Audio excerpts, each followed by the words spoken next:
Welcome to No Remorse Woodworking, where I use reclaimed wood for various projects. Where I work, we discard a lot of wood every day.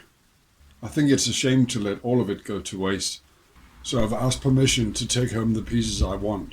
This allows me to be selective, but it still means taking pallets apart and removing a lot of nails before I can start using the wood for my projects. Let's adjust that. Oh, for crying out loud, it's the third time this week.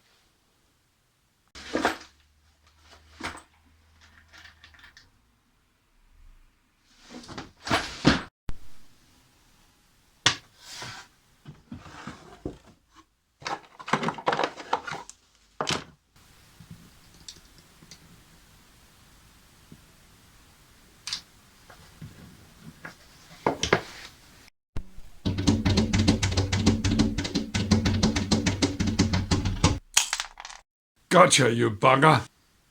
That should teach him.